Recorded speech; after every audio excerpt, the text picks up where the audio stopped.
Sure did.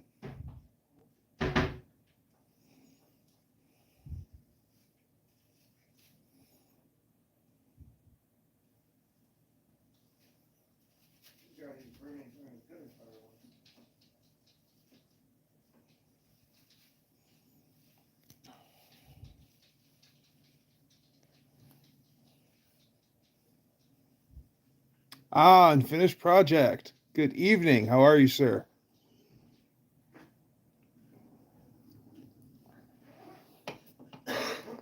So nice of you to stop by.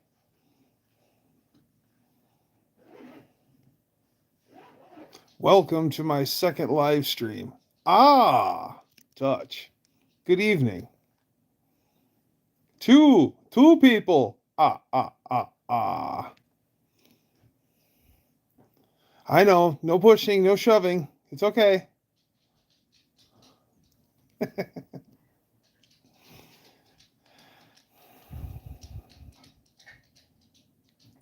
So today I dismantled and cleaned one of my PRD roller rocker sets for one side.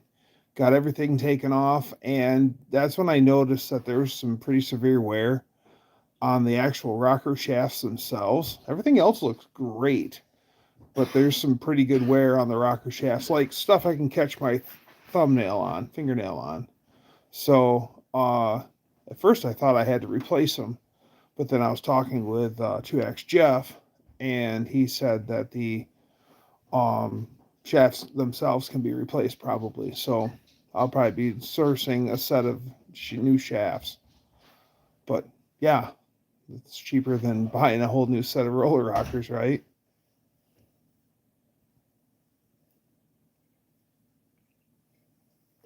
Oh, Dutch, I'm really stoked about your buddy Dan hooking me up with that input shaft and that stator. That is really exciting. Moving one step closer. Is this for the 5.3? No 5.3. This is for my 413. Hello. How are you? Welcome to my live stream. Turn the shafts upside down? Can I do that? Because the other side is minty. I'm wonderful.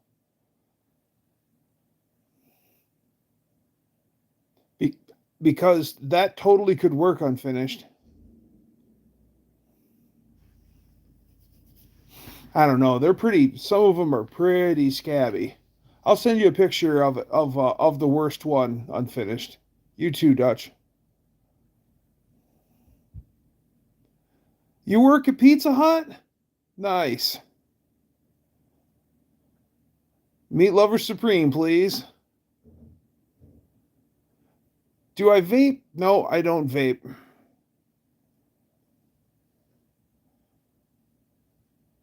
From India. Well, welcome.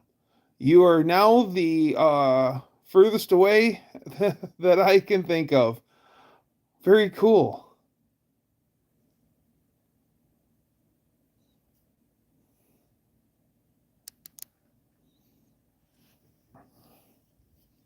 Well, that's really interesting. So cool. I can roll the. Well, hi.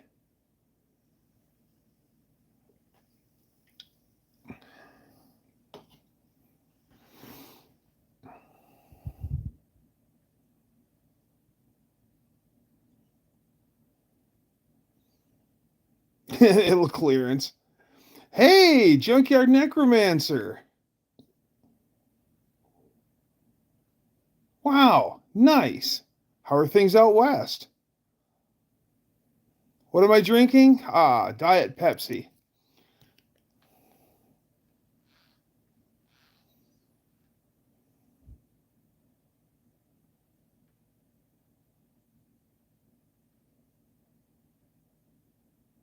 Cool. Only 7.5 miles away, eh?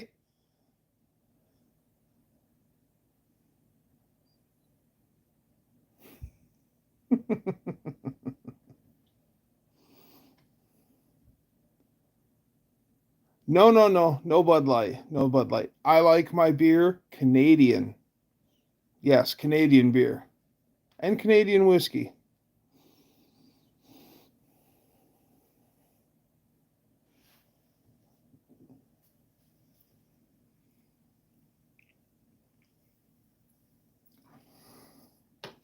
Really surprised I got 17 people in on my live stream.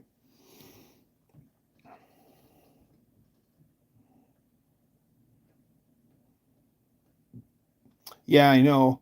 The problem with being in the shop is Dutch is that I can only be just inside the door of the garage. And then sure am junkyard. Didn't even know it. Yeah, if I well, I'll get you out in the shop, but I can only go just inside the door because otherwise the signal gods become upset with me.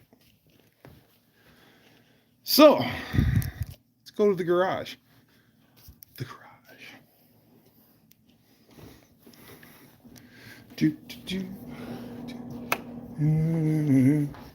Going through the house. Out to the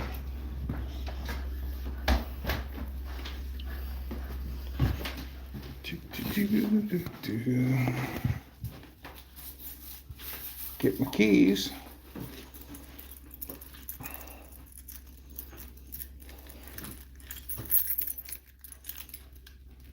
Working one-handed sucks. The key.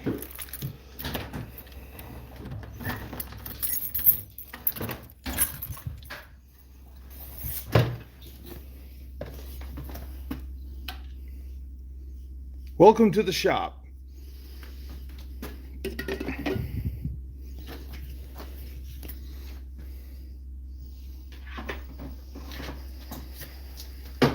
Gotta move a few things so I can sit down in my chair.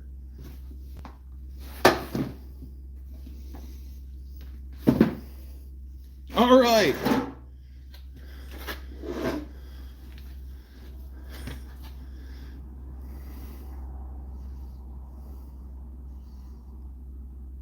Danny Boyd, what's happening? You know what? I really like what Steve Lato's about. He's a cool guy.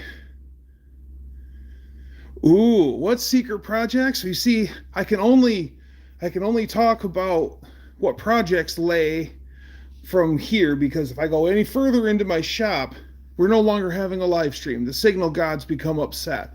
But I can show you the blue and silver thing. That is my 97 Honda Valkyrie, and that's my daily driver summer motorcycle. And I have to put new fork seals into it, and a front tire, and a battery. And then she'll be ready for spring. Excuse me. And so that's got to get ready for spring. And then I'm working on a big block Mopar 413. I've been getting set a tunnel ram. Well, it's right here. Tunnel ram. Hey, look. Been getting a tunnel ram ready for my 413. And then got a set of AVS2 carburetors for it. And then I got the valve train all washed. And ready for assembly. I got to wash the heads, and then I should be assembling heads real soon. They're aluminum 440 source. Dr. G, what's going on? Oh yeah, Tunnel Ram Mafia. Unfinished Project is now an official member. Heck, I think he's become a chieftain. I think he's a boss. So, oh, and then I also have test equipment. That's a Sun 1120 engine tester, and it works. I also have, you can barely see it. Where am I? There. That red thing right there. That is a Sun Model 500 distributor machine, and that works.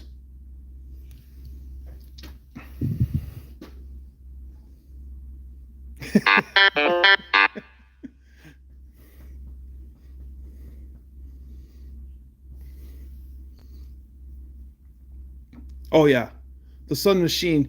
And one thing I gotta tell you guys about Sun stuff is it's unbelievable quality. Like you hold it in your hand, and it's just it feels quality. Opening and closing the cabinet doors is like shutting a safe door. Just good. It's good quality. And then closer there, the thing that kicks out, it's blue and it's silver. You can barely see it. That is a generator, alternator, regulator tester that a friend gave to me. And I need to run 220 out to my shop so I can run it because it's motor that drives everything is 220. And then I got all sorts of neat stuff in here. Oh, that right there is a 79 Honda CBX inline 6-cylinder, 1050 cc's. It shrieks like an F1 car when you twist the happy stick all the way. Yeah.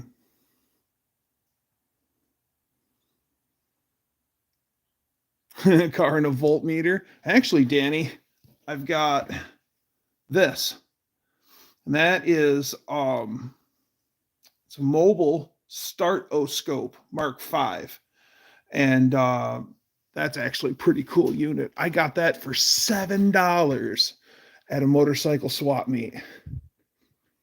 Hell yeah. I could beat a man to death with it and still be able to use it.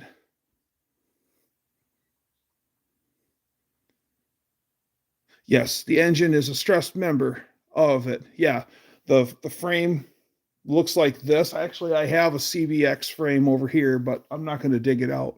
But yeah, the frame is kind of like this, and then the engine bolts where my nose is. So it bolts up at the top at the tappet cover and on the back by the transmission.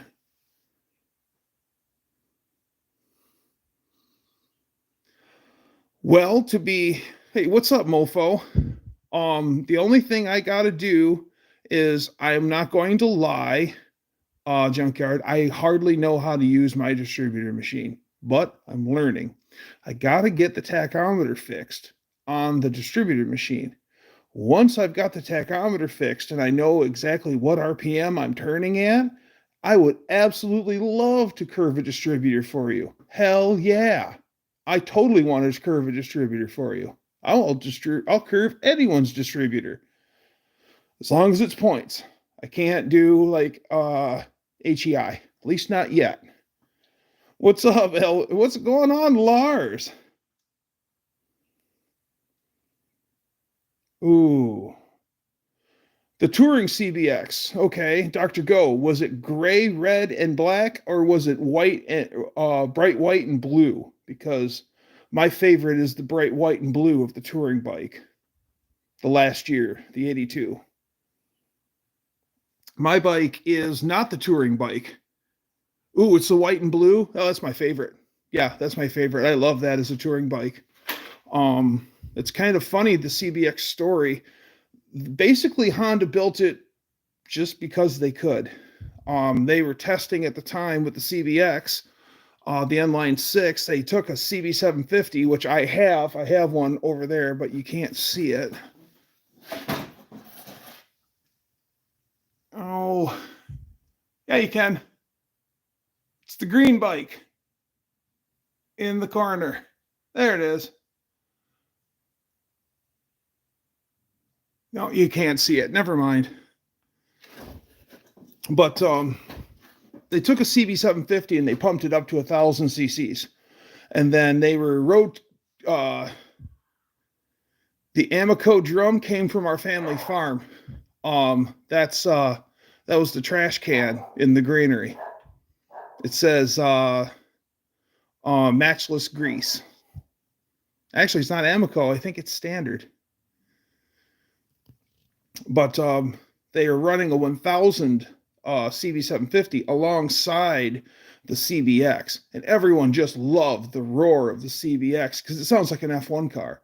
But the riders themselves preferred the 1000cc CB750, and but they still went, even though they had poor input from the drivers, they still, excuse me, made the CBX, and boy, am I glad they did. What a majestic bike.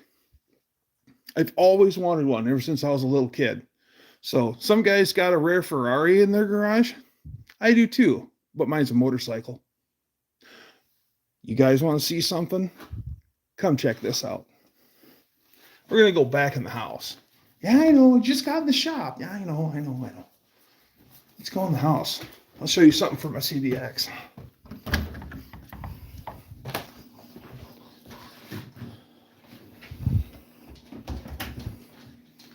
Hey, Adam, how are you? Who's your garage?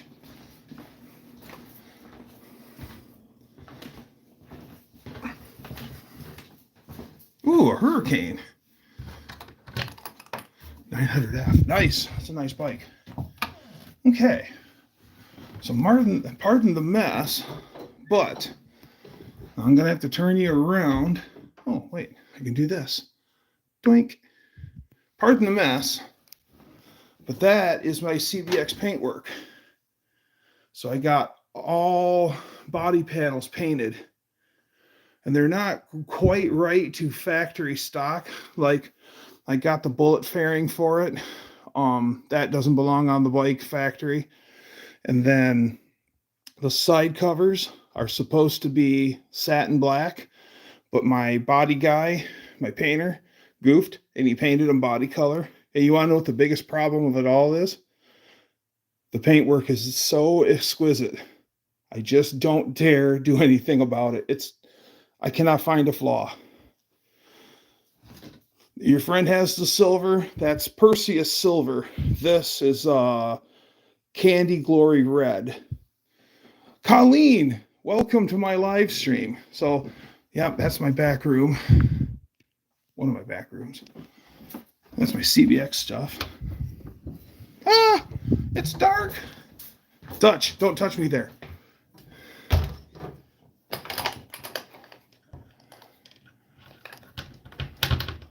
Lock the door. Gotta keep the cat out. All right. So back out to the shop. So yeah, the CBX is my big expensive project. Seems like everything I do starts at $100. And luckily for me, there's a guy in Florida who deals in these bikes. He buys them, dismantles them. He has a like 4-stall garage that's nothing but dismantled parts of CBXs. And then I know a guy in Pontiac, Michigan, Wayne, who also has CBXs. So slowly piecing myself together. The bike has it has a 82, or no, it has an 81 suspension on it. So never bored. Welcome. So the first 2 years of the bike was a sport bike. The next 2 years of the bike, for 4 years, was a sport touring bike. And they put the ProLink suspension on the sport touring bike. Well, that's the suspension that I swapped. I'm swapping into this. I'm putting the 81 ProLink suspension on it. That way I get 2 piston calipers all the way around the bike instead of single puck all the way around the bike. I get vented disc brakes. They're really thin, but they're vented, which is way cool. And in the front, just in the front, it's on vented rear. And then bigger fork tubes. So the bike's going to ride and handle a lot better. And then I'm taking the aluminum swing arm. It's a steel swing arm factory, and I'm taking the aluminum swing arm and then modifying it for twin shock, because also the 8182 had a monoshock. So I have to convert it from monoshock to dual shock.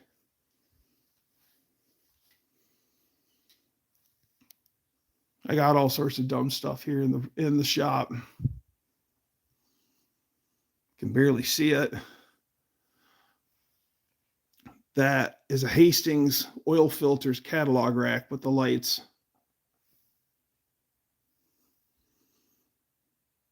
Well, you're going to have to take my word for it, but it's a catalog rack. And yes, I have catalogs for it. I have to finish putting it together, though.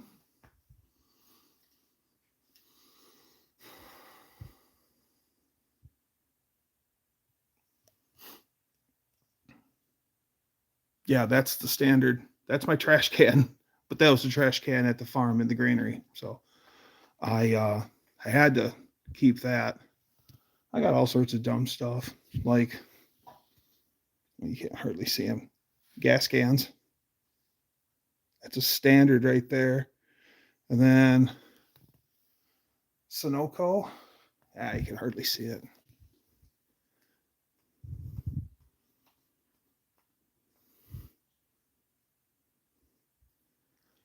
Million miles on this Goldwing. Wow. Wow. Wow. I'm not surprised. Because my Valkyrie, which basically is a Goldwing minus the Winnebago, is they're good for like $250,000, and mine only has 44,000. Yeah, my dad bought it used with like I want to say 7,000 miles, and then when my dad retired from riding, I bought the bike from him. So I love this bike. I'll ride this bike forever. As a matter of fact, I want to go find a trike setup for it. Not because I want it right now, but because when I'm old and decrepit and I can't ride on two wheels, I'm going to convert it to a trike so I can continue to ride. I'm always going to ride that bike. My daily driver.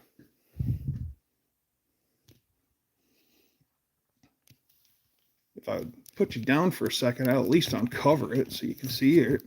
It's a beautiful bike. It's green and cream, two-tone. All right.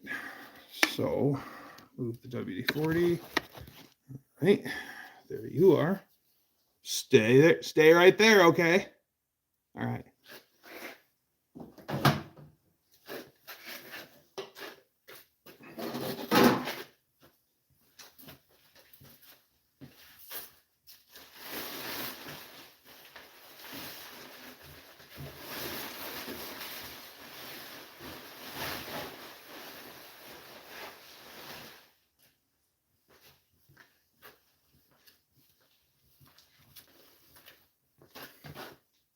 You can hardly see it. Without going too far into the shop.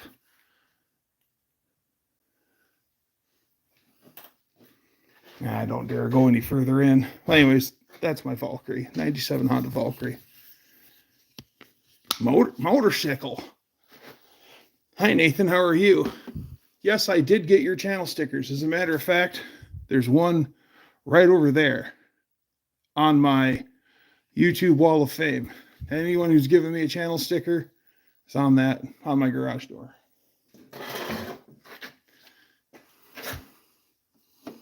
Yeah.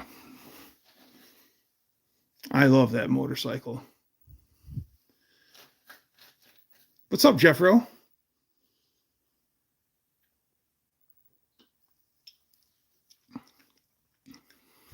Been on for 24 minutes and I got 11 people in here. And I have more likes than I do people in here. Now that's what's neat. Oh, some stickers have been lost in the mail? Well, no, I got them. Do I have an MMM sticker?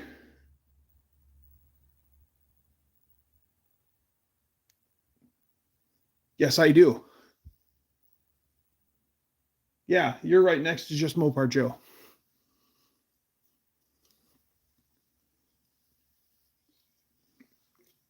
I think I have an MMM hat.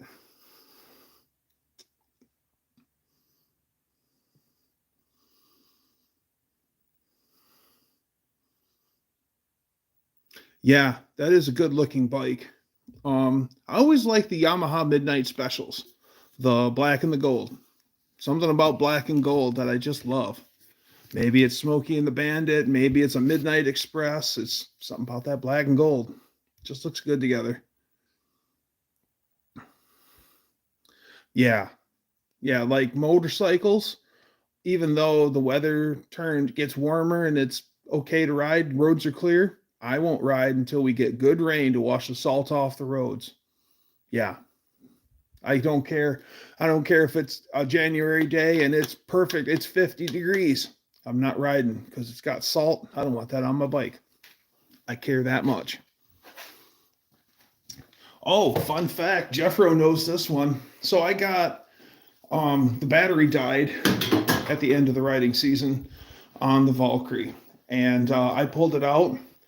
The battery is got a 1212 sticker on it. The battery's 13 years old. How about that for an interstate battery? But to be fair, Honda Valkyries and Honda Goldwings are really nice on batteries. So it's not that, ooh. But still, I'm going to be getting a battery probably this week. And for sure, I'm putting an interstate back in. And the only thing that I really did to it was, hardly anything really, except I always put it on a trickle charger in winter. So, like the battery's out of it. Otherwise, anything that's got a battery in it is on a trickle charger all winter. Because, man, batteries are just too damn expensive to just throw another one in every spring, which I know guys that do that. As long as you keep them, in my experience, Dr. G, in my experience, the cold doesn't matter as long as they're topped up on charge. So I just run a trickle charger to them to where that goes to the maintenance. And then if it needs to be topped off, it'll switch itself back on, top her up, and then go back to maintenance. And batteries do just fine. But so if they don't have maintenance charging on them, then yeah, the cold will drag them down, and then they'll just peter out. You still got a 2012 battery? Well, mine just finally died, so that's impressive. And actually, I think the only reason why that battery finally petered out is because I took a season off. I didn't fix the bike for a year, so I didn't ride for a whole season. Kept it on the tender the whole time, and then brought her back out and put her through her paces as normal. And I think that she sulfured up or sulfided up or whatever, and then it flaked down and shorted out the plates. I think if I had just driven it like I always have, I think it would last it even longer.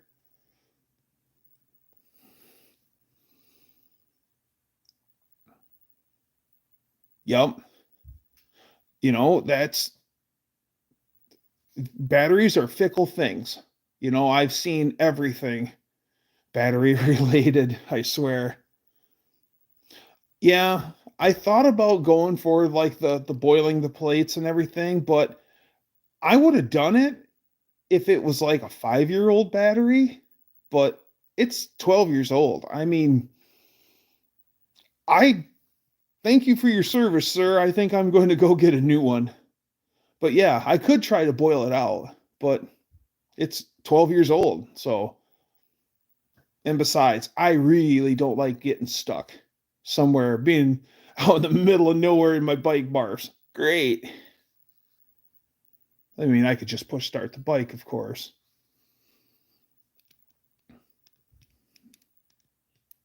Yeah, I've thought about that. There was a junkyard I would go to, and the guy would revive batteries and sell them for $15. And it was pretty common for him to explode a battery like once a week. One of the batteries would just explode. And I've watched all sorts of different battery cleaning videos, and I don't know. Like, I've watched guys take a battery and drain all the acid out of it, and then fill it up with water, flush it out because there's a crap collector in the bottom of the battery tray. And that's what happens. All that sulfide builds up, and then once it gets higher than that, it'll short out the plates. Or lack of charge will make the plates lose their isolation. And if they touch, then it shorts out the battery also. But if it's just sulfided up, you could, yeah, just like Danny Boyd was talking about, boil it out. But yeah, it's 12 years old.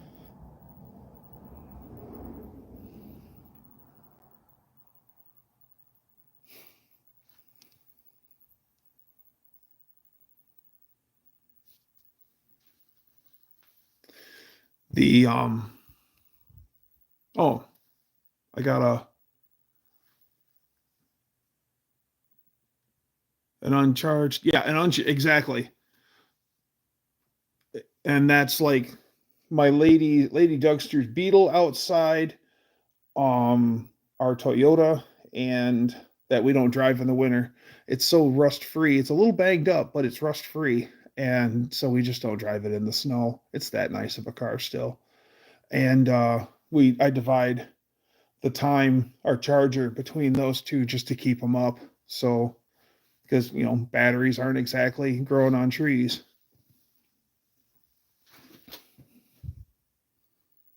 Yeah, as long as like, I mean, as cold as it gets here in Michigan in the winter, uh yeah, just keep them up on charge and you'd be surprised. Well, I got a dozen years. And in the beginning, when it was my dad's bike, he would just park the bike up in the corner of the shop, of his garage. Now that's right where my mom would park her car. So every day the bikes were next to a warm engine once mom would come home from wherever she was been. So at least the bikes were somewhat climate controlled. And for years, that interstate never had a charger one put on it. And every spring she'd light right up. But when I took over ownership for it, I always put a trickle charger on it. I did the same thing for my CB750 too. When I would put that up for the winter, it'd be on the trickle charger. I drove the CB750 for 5 years as my daily driver. And that was my father's bike before he met my mom. Well, he knew my mom, but he wasn't dating my mom. And so when he was a single guy, he bought that bike. And my parents this spring will be married 48 years. So, yeah. Yeah, the ones that shut off automatically. Yes, for sure. Dr. G.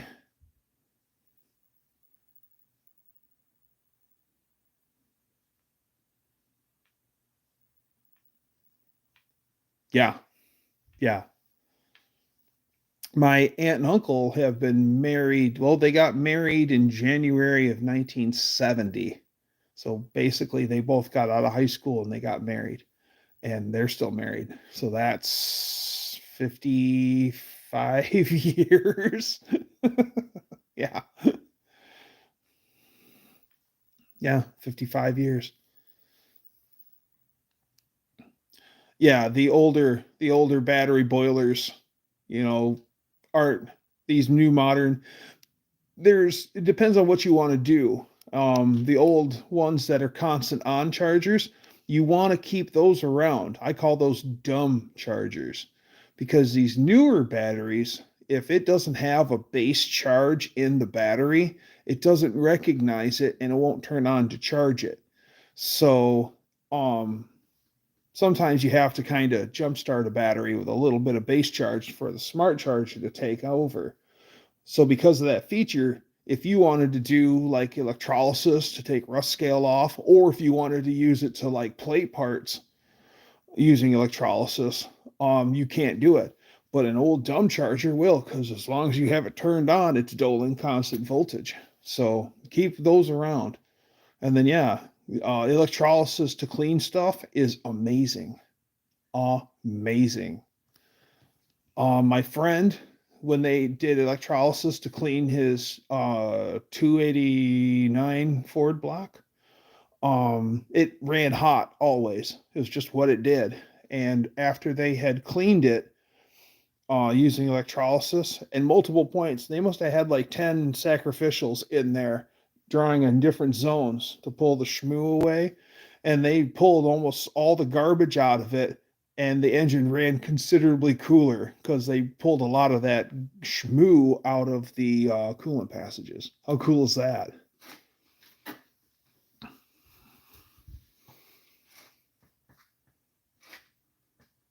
Yeah, I'm kind of interested in like electroplating, and like I've never done it, but I'm not afraid to try. I've seen what electrolysis can do. I have not done electrolysis myself, but I don't imagine it to be that difficult. It's just setting it up right and be something interesting to do. Make a great video, wouldn't it, guys? And they were talking about if you do electrolysis to clean, you need sodium bicarbonate or sodium carbonate, not sodium bicarbonate, sodium carbonate. And it's like washing soda or something like that. And you can order it. Or if you can't find it, you can get sodium bicarbonate, and then you spread it out on a layer, on a baking sheet, and then you bake it. I forget at what temperature, but you bake it at a certain temperature for a while, and it'll break down from bicarbonate to carbonate, and then you can use it for electrolysis. It helps the conductivity in the water. I've been kind of paying attention to this stuff. The other one is I find interesting is people cleaning stuff with molasses.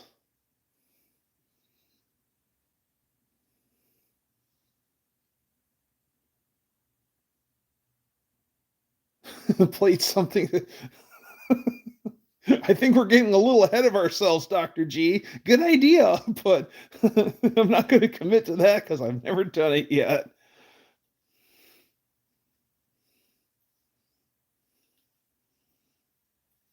So, clean it first and then.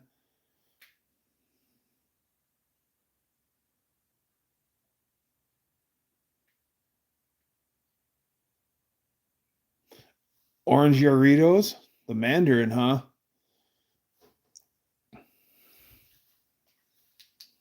Yeah, sodium bicarbonate.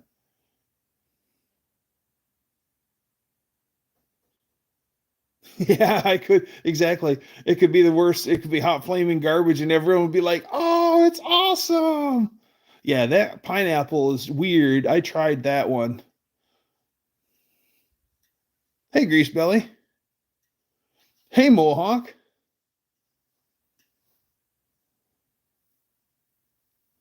I'm actually impressed on how many people are in here and staying in here.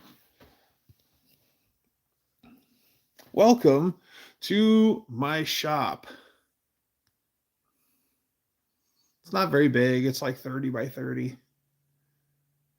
All sorts of neat stuff. Sun 1120 engine analyzer, nice Dodge banner, my YouTube wall of fame. If I have your sticker, it's up there.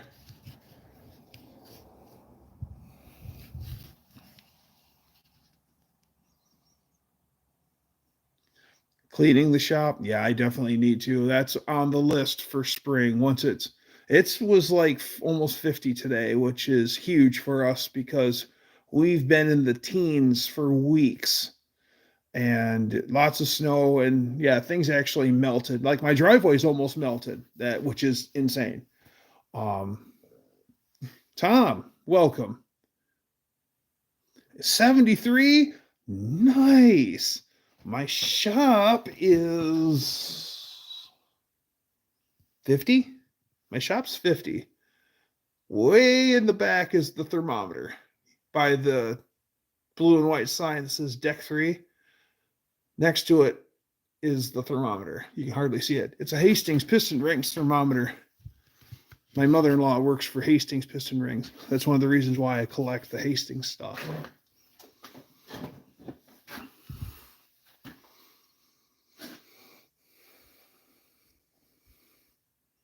Nice.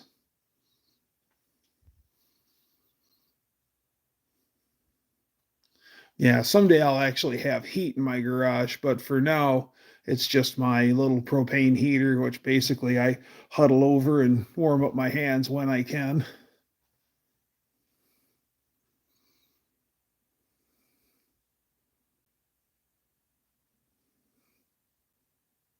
Nice. Yeah, it's actually been nice for the past, I'd say, well, since Friday. Friday it got really sunny, and boy, I was ready for the sun. I was ready. It's been so gloomy and dreary around here, so yeah. Oh, cool. Oh, come on up, Grease Belly. I'm here in Southwest Michigan.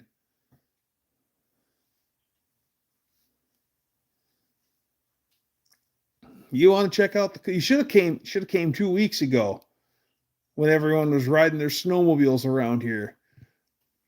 We had our uh, the lake local to me had their winter fest, and it's a good time, but it's such a small lake area, and then they put on big events, and it just congests the whole area. So you get 1,000 people in the quarter mile, half mile area, and it just becomes a mess.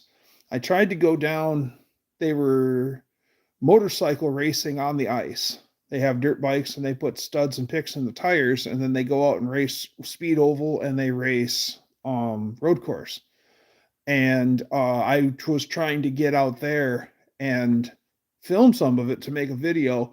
And yeah, I was, by the time I got there, it was over a half, or it was like a little over a quarter mile walk in, because all there is there is a bank and a grocery store. And they take over the bank parking lot for a warming center and cocktail thing. And so the grocery store's parking lot's overloaded. And yeah, and that was first thing in the morning too. And even worse yet is my friends who live on the lake. They live lakefront. I thought about them. I'm like, hey, I'll just go grab beer and go hang out with them and just film off of their porch. They all live on the wrong side of the lake. They're on the opposite side. So I wouldn't have seen them anyway. But I tried. Maybe next year. But we still have like 10 inches of ice on the lake, and the fishing's good. They are catching perch like it's going out of style.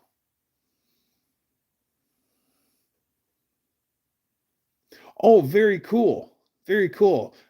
Freedom Factory, and well, right next door is the drag strip. I want to go there someday. You have mud. Yeah, we're getting the mud. Yeah, now the snow's turning to mud. It's this time of year that you'll see the four-wheel drive clubs start going out and hitting all the trails, and you'll see pickups that you have no idea what color they are because they're just covered in black muck. Coperino, welcome to my live stream. Yeah, there's a lot of off-road guys that come. There's a power line that runs really close to my house, and all year long people are coming out of there, just muddy old trucks, having themselves a good old time.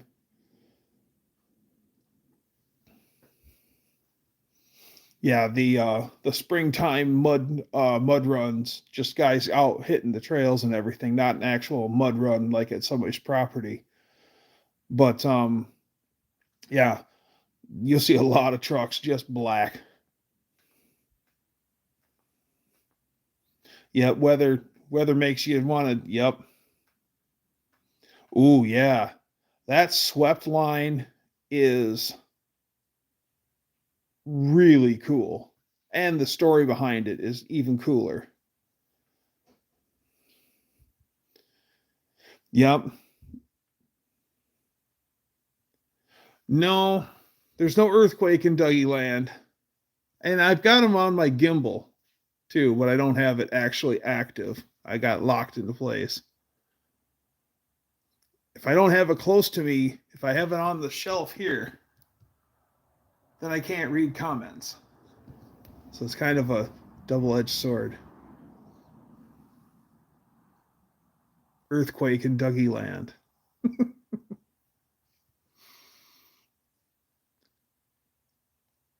Cope's famous quote, "Hey Dougie, you know those trophies in my office? Those are for driving."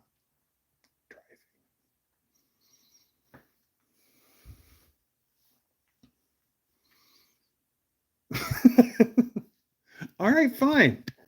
Well, I'm making Cope car sick, so here we go.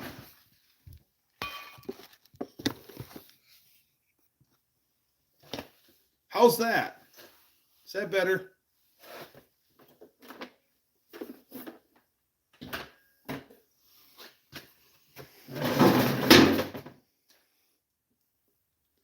Be right back. Gonna grab something to drink.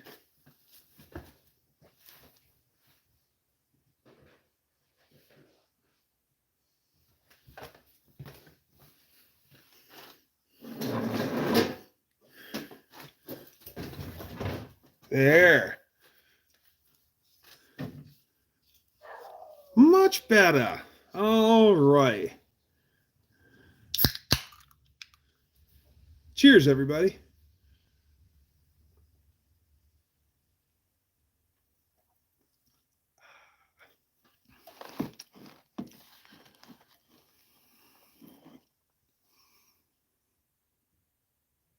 Yeah, it gets that way, especially during winter. Just because you just kind of come into the cold garage, dump stuff off. It gets way better in summer. Then again, everything's also in order, Cope. My order. I'm an ADD mess. So how many kids with ADD does it take to change a light bulb? Dude, let's ride bikes.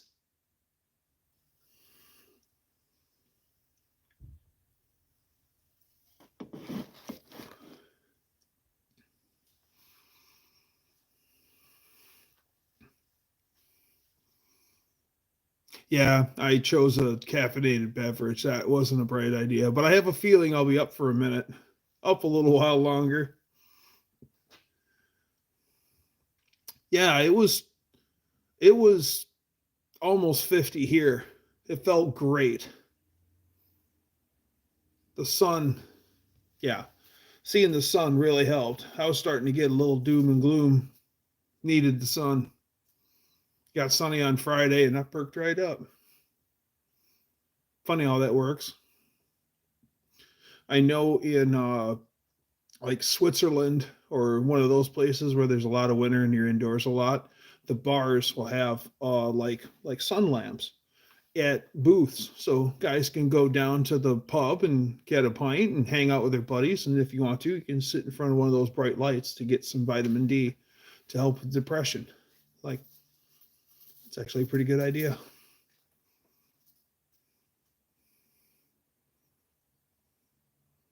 Yeah.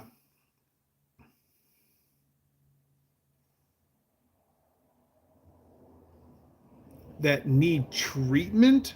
Wow. Well, you can't, when you're that bad, you can't go cold turkey. You've got to step it down, step by step by step, little bit at a time. Ooh, that sucks.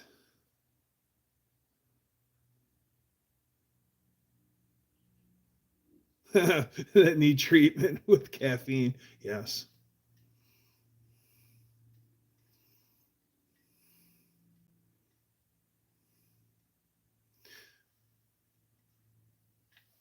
I do get a little caffeine. I used to drink a lot of pop. Like, it'd be nothing for me to drink 12 cans of diet pop a day. Yeah, I bleed Pepsi too. I bleed Pepsi. Well, it's a family affair too. I have a my grandfather retired from the Pepsi bottling plant, and then my uncle is actually a really, really, really big corporate muckety muck for PepsiCo. And yeah, so Pepsi is a real special thing in my family.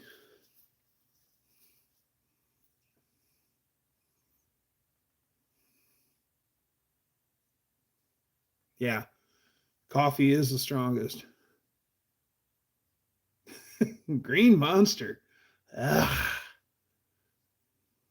yeah, I should stop drinking soda, but yeah, I do drink a lot of green tea though because A, it's cheap, and B, it's good for you. Um, I drink probably a gallon and a half of green tea a week.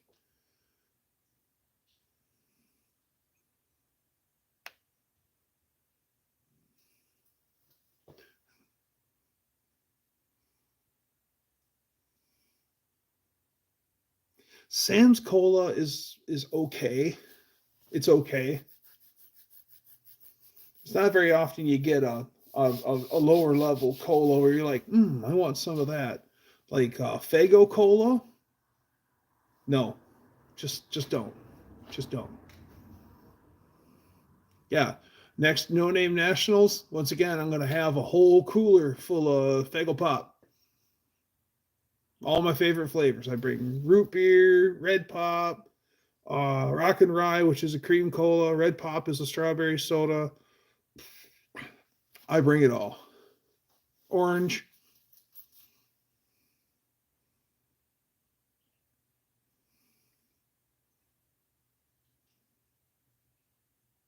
Most people do, Dan.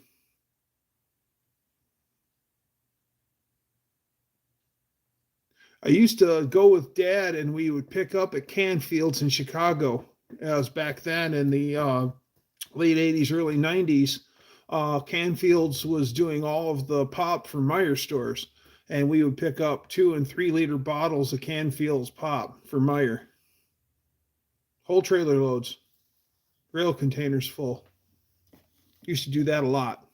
Or we pick up out of Farrapan Candy coming home a lot of times. One day, I wasn't allowed on the dock there. Some places I could go in on the dock and see how things operated, but Farrapan was one place they wouldn't let me in. I'm a kid. And so I'd have to sit in the truck and wait for them to be unloaded, whatever. So one day, Dad jumps in the truck and he says, Julio says hi. And he hands me a 3-pound bag of fireballs. And soon after that, I no longer liked cinnamon candy. I wonder why. But yeah, that was like the greatest thing ever was this big old bag of candy. He says, is that your son out there? Yeah, he goes, give this to him. That was pretty cool. The company that my dad's shop had taken over the contract for, they kept having problems with uh they thought Therapan was getting stolen from and loading trucks short because guys would order 10,000 cases of candy and they're only getting 7,300 cases of candy or 6,300 cases of candy. It was getting bad. So my father, when they took over the contract, my dad's boss says to him, he goes, I want you to watch all of the candy getting loaded. He says, I want you just take a glance at the skids because what they were getting was missing layers of pallets. Some of them were what they called a shell pallet, where it looked like a pallet, like a full pallet of product, but the whole center was gone and they had sheets of cardboard laid across the top. So it looked like a whole pallet of candy, but the whole center would be gone. And so you did not make it known what you're doing, but keep an eye on everything. And then so Dad pays close attention to as it's loaded, and then everything's on the money. And he comes back to the shop, and the boss says, so what'd you find? He goes, 10,000 cases.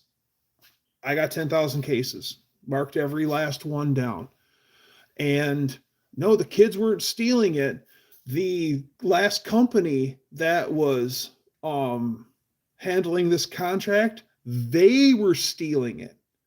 So yeah, they were getting the truckloads in, and then they were taking what they wanted. The employees were taking what they wanted, and then the rest was going to the vendor. And then, yeah, you know, when you're losing over 50% of your product, you'd be mad too. So they switched handlers and went to my dad's company, and they got all of their product. Yeah, the employees were stealing the stuff.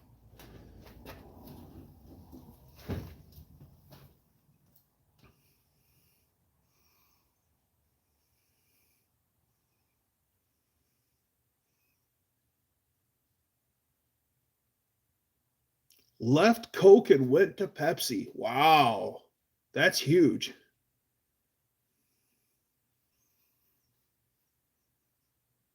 That's huge. That's really well. I could see one luring the other over. I could see that, especially if you're a chieftain of the industry, a feather in your cap kind of guy. Yeah, we want you to come work for us.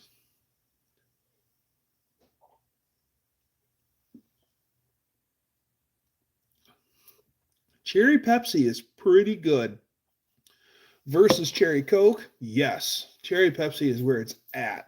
Yes, Grease Belly. Nice to having you on. Take care. Come again. Yeah, Cherry Pepsi is really good.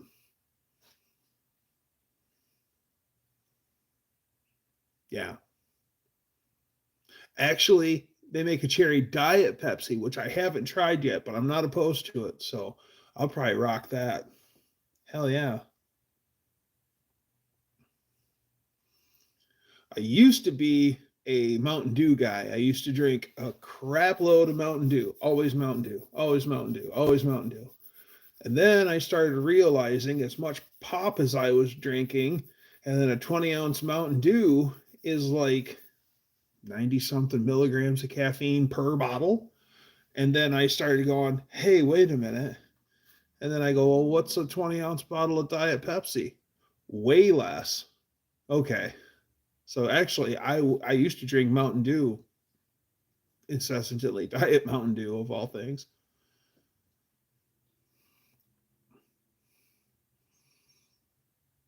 Yeah. Yeah, exactly. See, I can tell, we've all drank Coke, and I can tell what brings a Coke drinker back. And I think it has to do with the phosphoric acid that's in Coca Cola because it's got a bite. Coca Cola has a finish that's a bite. And I think it's that taste right there that brings a Coca Cola drinker back. But on the same note, with a Pepsi, a regular Pepsi, you have a nice caramel sweetness for a finish, and that brings you back too. So I can see both sides of the coin, but still, I'd rather have a Pepsi.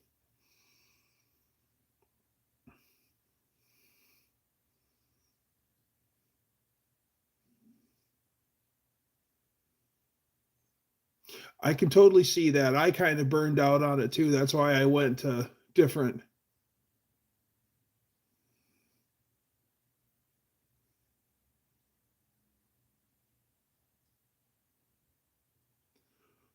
frost top or frosty. I've never had frost top, but I've had frosty root beer, Frostie, frosty root beer, which wasn't bad. Um, there is a drive-in frost top. No, I'll have to try that. I like root beer. Uh, Believe it or not, the root beer from Culver's is actually pretty good. I was really impressed with that. But there is a drive-in burger place over probably about, I don't know, 20 miles away that in the summertime, they're only open in the summer, but they still hang the tray on the window of your car, and they still make their own root beer. And theirs is really good. It doesn't have hardly any carbonation to it, but it's really good.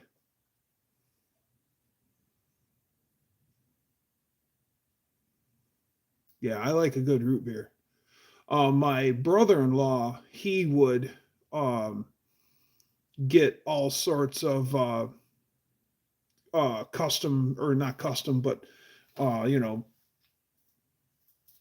fancy root beers, and we'd try those together, and sometimes some sarsaparilla too. That was always good stuff. Rural King. There's no Rural Kings around here. All our farm stores are Family Farm and Home, and Blaine's Farm and Fleet has just come in like a year or two ago. But other than that, yeah, we've always got our farm stores are like Family Farm and Home. Great place. Oh, we got Tractor Supplies, but they're not nearly as available in my area as a Family Farm and Home. But Tractor Supply's good.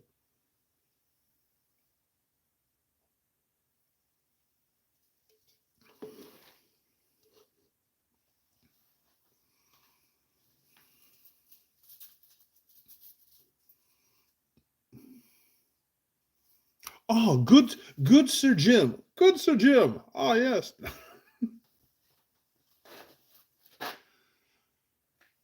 Oh,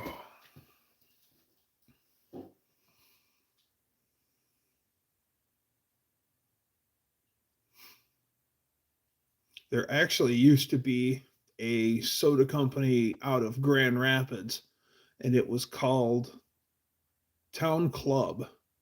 Town with an E, TOWNE Club. And it was just cheaper than cheap. Came in big glass bottles, and you could buy it by the case cheap.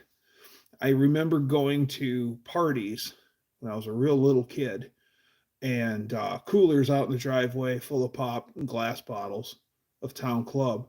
And they made a nasty pineapple orange flavor that no one drank. Everyone would buy an assortment of everything because everyone likes something, but all the good stuff would get drank. And I remember going to get a pop, and all there was left was the pineapple orange. And the whole time you're like, be happy you have a pop, right? And like, ugh, ugh.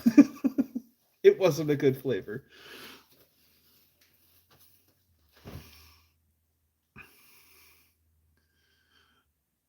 Hey, 6%. How goes the project, my guy? Pepsi stuff? I remember Pepsi stuff. Yeah, like the jacket and all sorts of neat stuff. Or the people that actually tried to get the Harrier jet. The Yeah, they actually sued over that one. They were looking for a payday, essentially.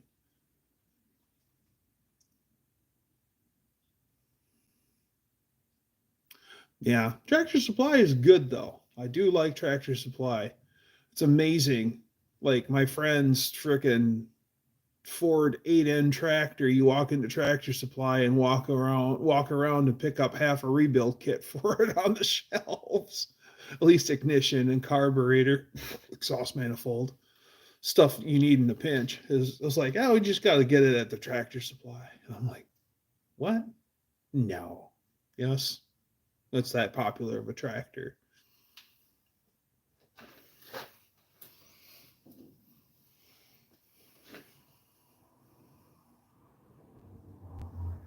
There is a Farmall, I think it's an H, Farmall H or a Farmall M over by the lake.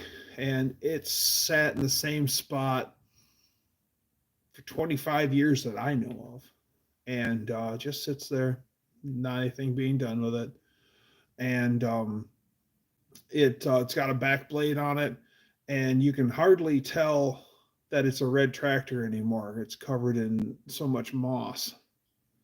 And I've thought about seeing if I couldn't go pick it up, but I've only got like, I don't even think I have an acre here. I don't have an acre, and I don't need a tractor that size. But a challenge would be cool. Make it run.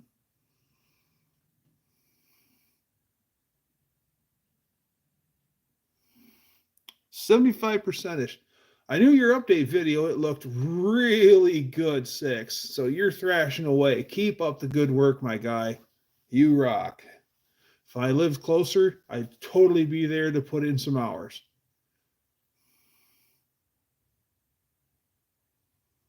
Yeah, the blue Ford tractor was always a good color.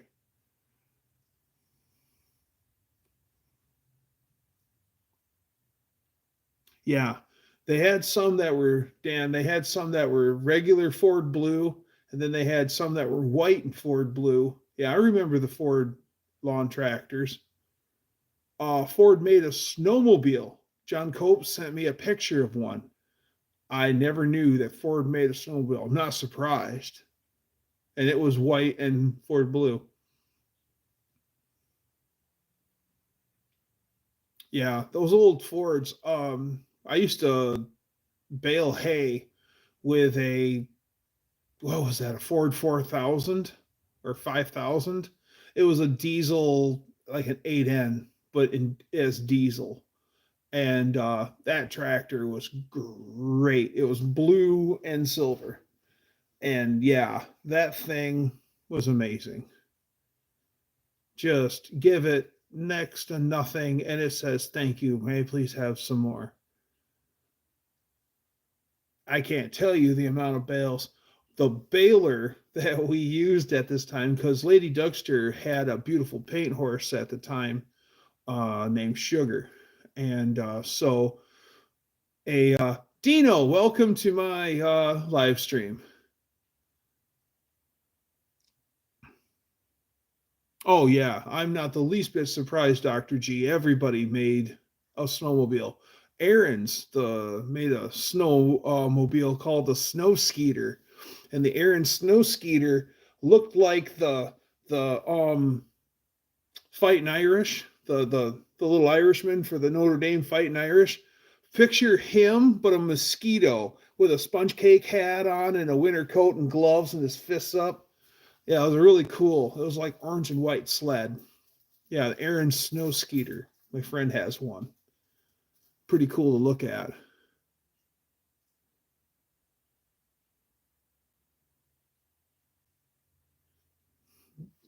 Hit it, man. Hit it. Good job, Six.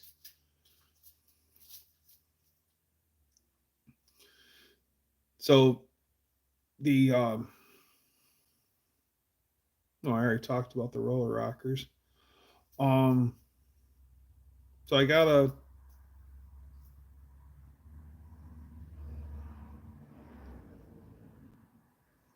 Oh yeah, John Deere's. John Deere's are great snowmobiles. The liquefiers were really great, and there was no radiator per se in the bike, but the coolant ran in lines underneath the seat of the bike or the snowmobile. So as you rode, the snow getting tossed up onto the bottom of the tunnel is what cooled the bike off. That's how it expelled its heat. Um, John Deere's are Kawasaki's. So if you have a John Deere snowmobile, it's just a Kawasaki. And so you get a Kawasaki Invader. That's basically a liquefier. And they're both ripping little snowmobiles. My friend had a big old, like a 77 John Deere 440, and it was a big old boat of a sled. It was real low and real wide, and that thing had top end like no one's business. That thing, it was a slug everywhere else, but you take that thing out and you get a pointer in a straight line and pin it, and then she'd go for a while, and you'd be at what you thought was full throttle. And then after like 2 minutes of being at full throttle, she'd kick up a few RPM more and really take off. That thing had long legs and actually didn't ride that bad either. I didn't mind that John Deere. I preferred Polaris when I had snowmobiles, but I rode them all. Yamahas. My dad had a snow jet. Dad had a blue and white snow jet when I was a kid. My mom had a 292 Yamaha that was white and red.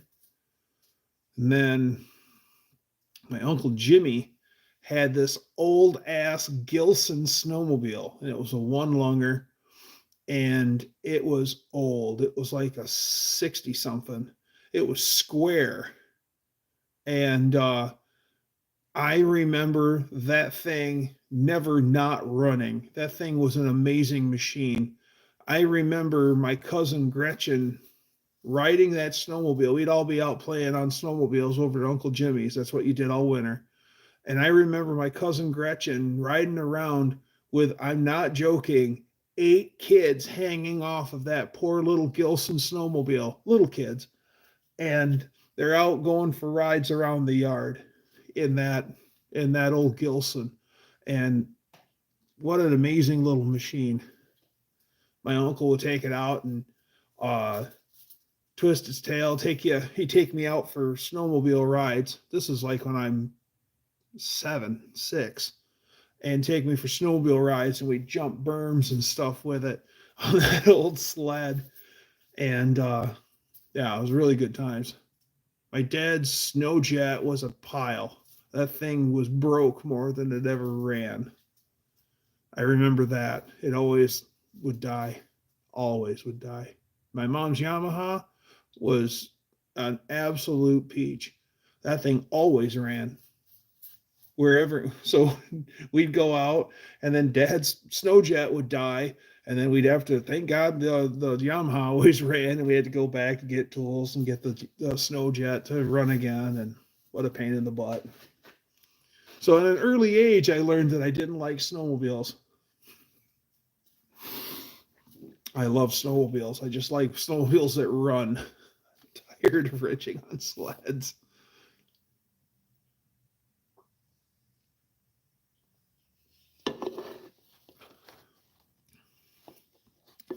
Yeah, the Snow Twister 440s were really good. That was a big sled too. Um, Another snowmobile that I really enjoyed is a friend of mine had a 77 El Tigre 5000, which was a 500 air cooled.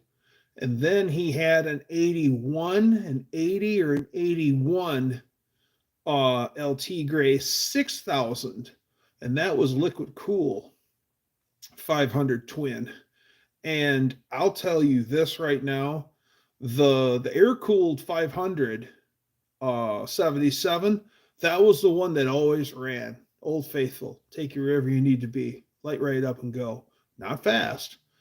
The 80 or 81, the liquid cool one, that thing, when it ran, was an arm stretcher. That thing was amazing. If you put studs and picks in it, she'd really take off. All she'd do is you'd stomp the throttle and she'd just spin the track, but you'd still get going fast. It was a quick sled, but you put a set of head gaskets on that snowmobile every winter. So you'd be out on the trails having fun, and then the sled is drowned out with coolant, and you need to tow it back home, and then you need to order head gaskets. And head gaskets are 2 weeks out. And then the snow melts and your sled's fixed, and you have to wait till next year. But yeah, that 70s, that 81 was fast when it ran. My God, it was fast. It was weird because the radiator was right in front of you. So you had your gauge cluster in front of the gas tank, and then right above that was the radiator. It was probably, I'd say, 6 inches by 14. And then the hood closed around it, so the air going through it. So you had warm air blowing on you. And then plus that's how it kept cool. It was an amazing design. And yeah, it ran circles around the air cool, but the air cool always ran.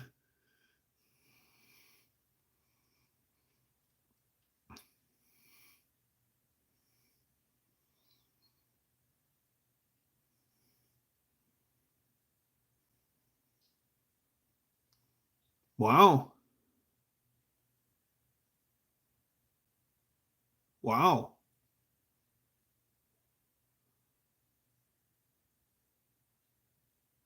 There are some hardcore sled heads around here, and they have great collections.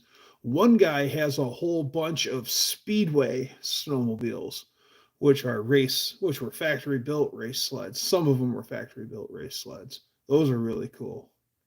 Um, there's another guy. He's got a moto ski, and it's a track. It's basically a bench seat with an engine and a track. And then it has a neck on it. And then you pull the neck out, and then you put the ski front end on and put the pin back in, or you could replace it with a tire. It was meant to be used year round.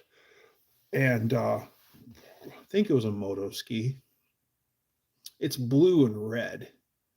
It's a cool unit. But yeah, it's meant to be used year long. And it's really crude, but neat, different.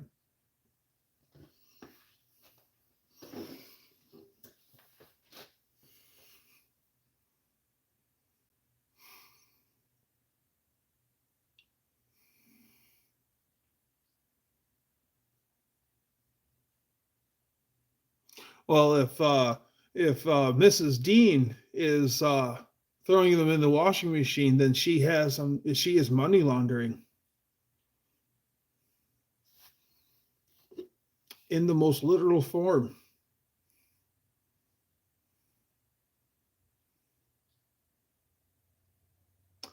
Yeah, 74 Merc looked like a car. My uncle had a Chaparral snowmobile when I was a real little kid, and it was white. And you stepped into the body of it, and you sat down. You sat in it like a race car. We called it the bathtub. She's guilty of money laundering. I knew it.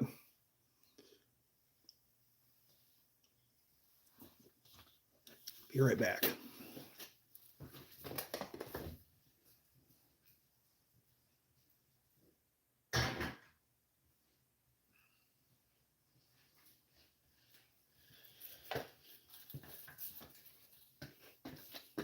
I'm back. Did you miss me? I know you did.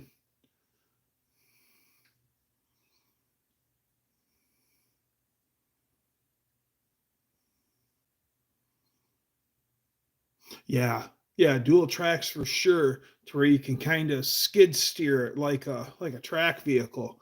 Yeah, that'd be good.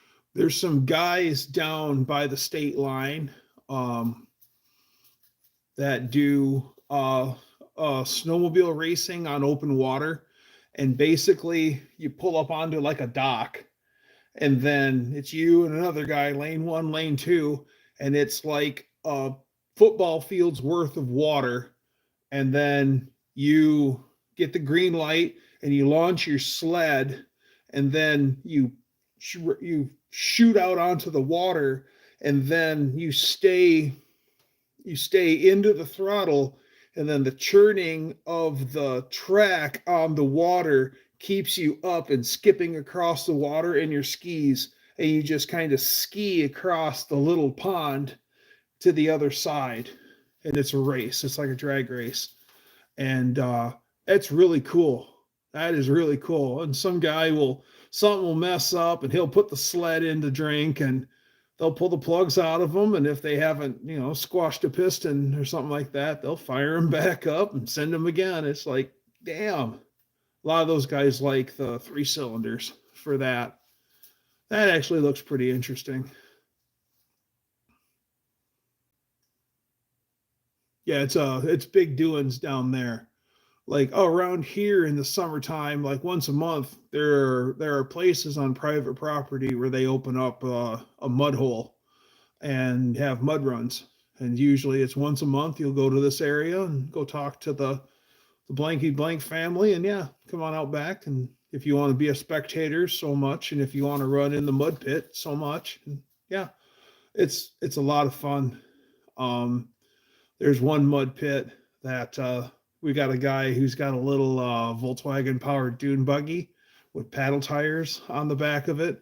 And he'll go out in the deepest parts where all the big heavy trucks go and get stuck. And he'll just skate through there and whip donuts and stuff. He goes everywhere.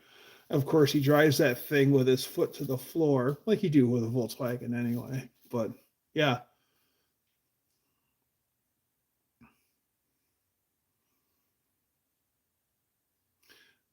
I drove a 3-cylinder. I want to say it was a Geo Prism. No, the Prism. One of those Geos had a 3-cylinder engine in it. Because me and a friend pulled the end. Was it a Metro? I think it was a Geo Metro. A friend of mine and we pulled his 3-cylinder Geo engine out of his car by hand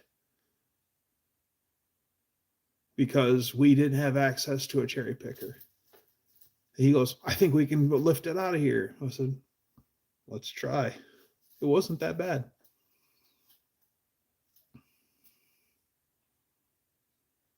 Three-cylinder car is kind of on the anemic side. A 3-cylinder snowmobile, now we're talking. Especially a whole car.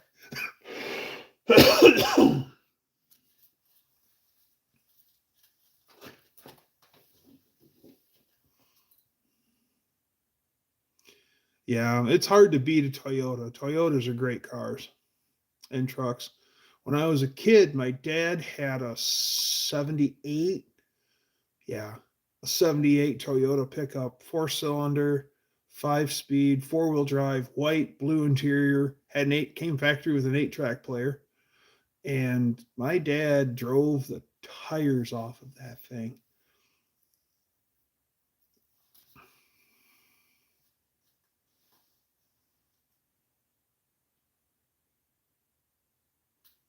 Oh, I have no doubt, Mohawk.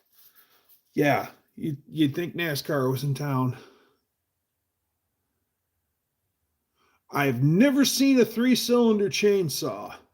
The biggest chainsaw that I had, I used to do a lot of trading, just a whole pile of stuff for a whole pile of stuff. And you got some interesting stuff along the way. Well, one of the things I got was an old hot saw, like what they would use in those lumberjack competitions where you go up to the log and you got to do a cut down and then hook it and then do a cut up and so much. Well, this one was big handles and it was a Honda 250 air-cooled dirt bike engine with expansion chamber and a big old honking bar on it. The bar was like that tall and it didn't run, no spark. So how do all this stuff I get this saw? And I'm like, well, okay. So I go fart around with a saw, no spark. I pull apart the ignition on it and I look up and, hey, Rob's Rods and Streetcars, welcome to my live stream. So I pull in out the ignition and look at it and I go, God, that ignition plate is an electronic ignition that doesn't look much different than one on a dirt bike. So I go out to one of my dirt bikes, parts dirt bikes, pull off an ignition plate. They're not the same, but they're close. I wonder. Throw it in, light it up. It runs, got spark. So I got this thing, I don't even have it hardly kicked off of choke, right? Got it in my hands and flipped the throttle and feed her the beans. It not nowhere near my face, but it felt like the bar was like gonna take the hide off of my nose because it torque rocked and come right back at me. It scared the living bejesus out of me. That was the only time I ran it. I shut it off, and that baby was for sale. And yes, it runs. I sold that thing pronto. But yeah, that was a honkin' saw. 250cc 2-stroke dirt bike engine. A saw.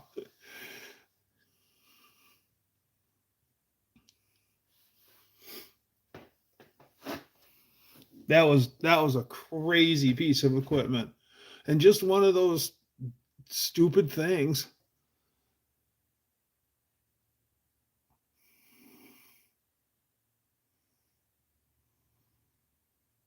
Yeah, small town, big crowd, big rig, not happening.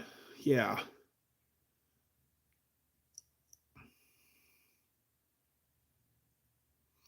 Been been around all sorts of stuff. Right. My dad was an old truck driver. We'd go everywhere.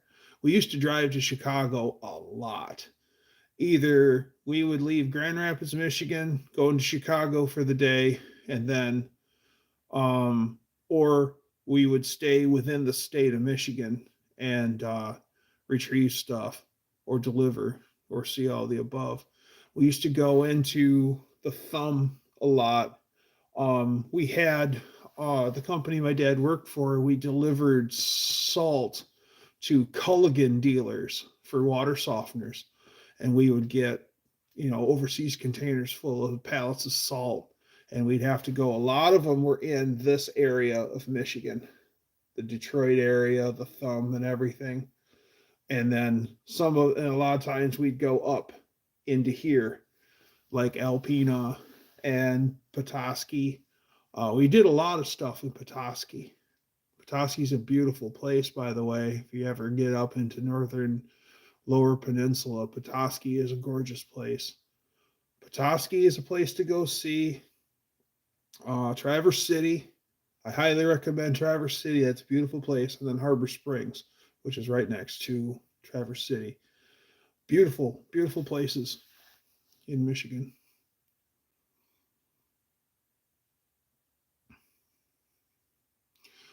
Dr. Go, don't you live really close to where they do the ice drag racing in Wisconsin?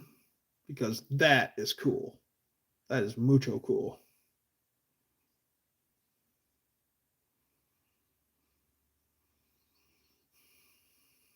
Okay, I'm going to go grab my coat. Be right back. The Wolverine Garage is unheated.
Oh, I'm back.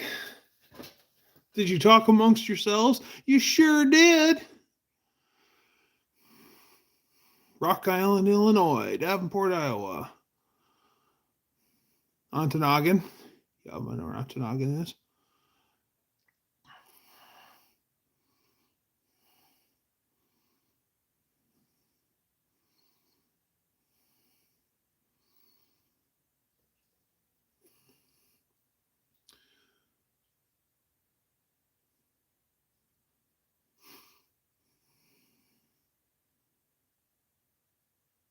Yeah, UP is a gorgeous place.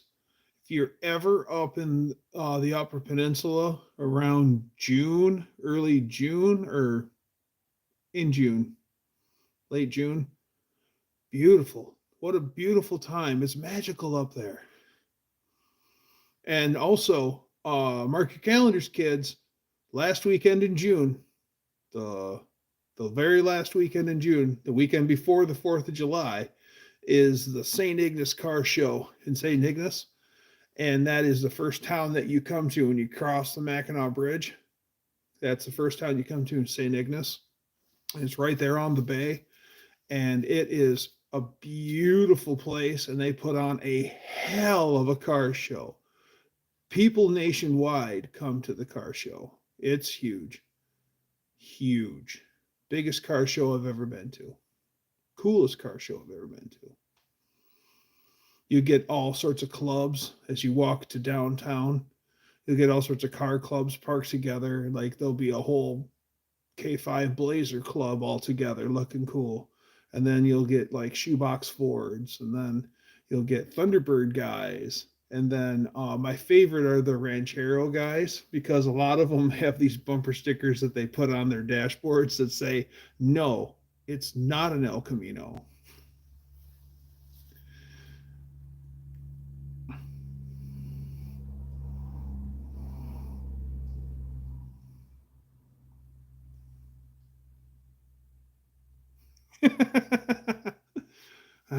Those Kiwis.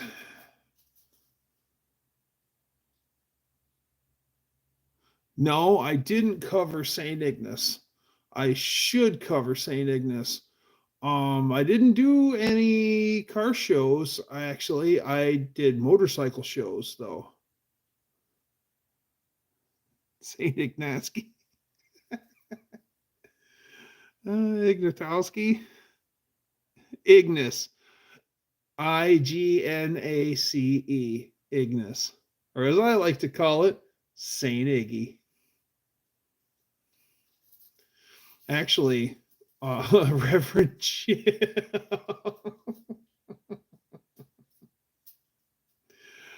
Oh, man. Christopher Lloyd is awesome as the Reverend. Oh, my God. He's so funny.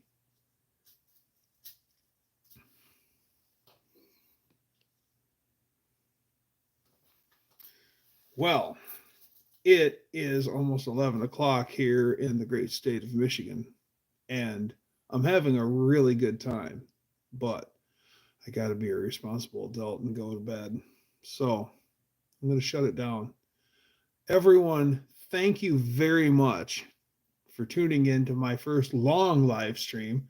I think I went on for like an hour or half an hour the first time I went on a month or so ago. So thanks, Dan.